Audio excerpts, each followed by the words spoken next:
Hi there, I'm Salim Ismail from Singularity University, and I'm sitting with Andrew Hessel, who gave an amazing talk today on synthetic biology.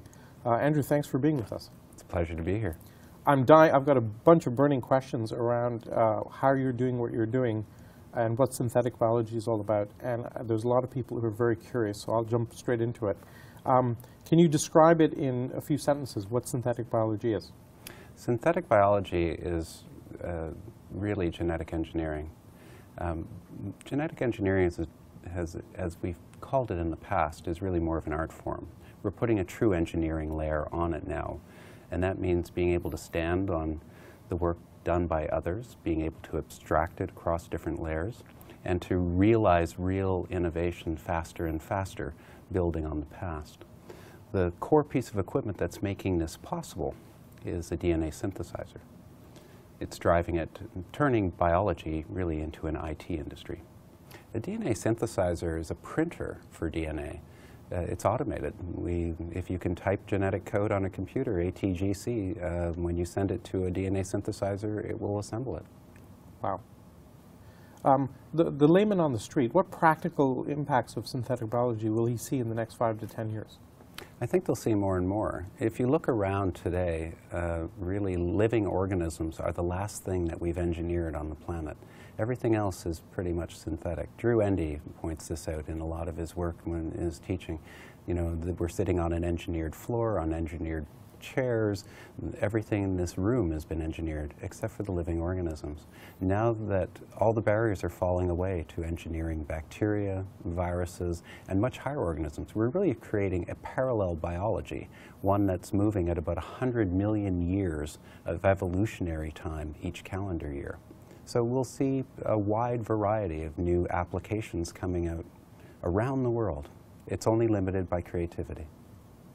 And do you use computers extensively in what you do? In pretty much every step of the way.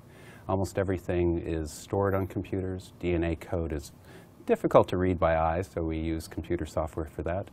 We have computer-assisted design tools for genetic code, and we do all the modeling of the metabolism that we're creating in computer software as well. And what are some of the recent major breakthroughs in synthetic biology?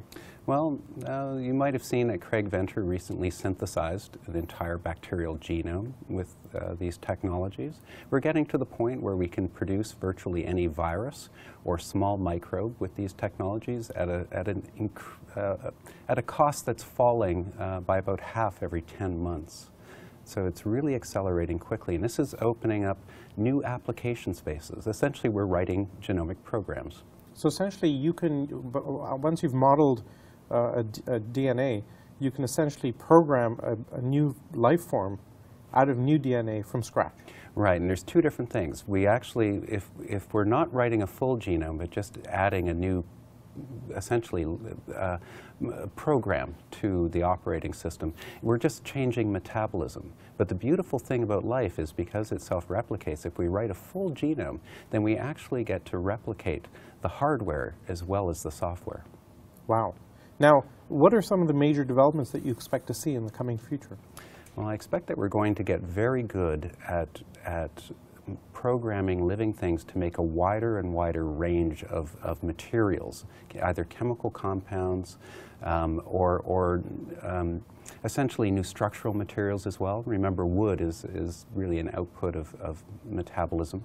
We can now make cells produce drugs, new structural materials of all type, and many new compounds. So I like to say that everything that we've made chemically, we're going to start making biochemically. And this is powerful because we don't need very high temperatures, very high pressures, toxic catalysts, for example, and it all runs on sugar or sunlight. And presumably uses much less energy than conventional chemical processes today. Much less, because many of them need to be at high temperatures and pressures to work. All this happens in the same, essentially, environment that we live in. Wow. Now, you're doing something unique with Pink Army Cooperative. You're essentially open sourcing all of your work. And could you talk about that? The Pink Army Cooperative is an organization I've created to radically upshift drug development. We know that it takes about 10 to 15 years to make a drug and an investment of over $1 billion. But that's largely because we've been caught in a certain drug development model, producing one therapy for many people. But today the technologies allow us to customize therapies at extremely low cost. And so we've kind of rebooted the process by focusing on diseases that are unique in every individual, cancer, and by being able to put together a process by which we can make customized therapies faster and cheaper each time. So the first time we do it, it's expensive, but it ends up getting, the prices fall at essentially Moore's Law rates as we move forward. How many synthetic biologists like yourself are there in the world today? An increasing number of them. The MIT International Genetically Engineered Machines program actually attracts students that are interested in this. We're training somewhere, this last year there was about 1,500 students that went through the program, and it doubles approximately every year now. So it's growing quickly.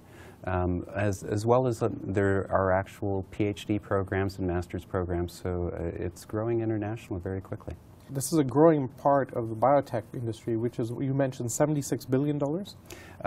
Approximately, it can be more than that. Cancer spending is approximately $80 billion a year. Just the NIH budget alone is about $30 billion a year now.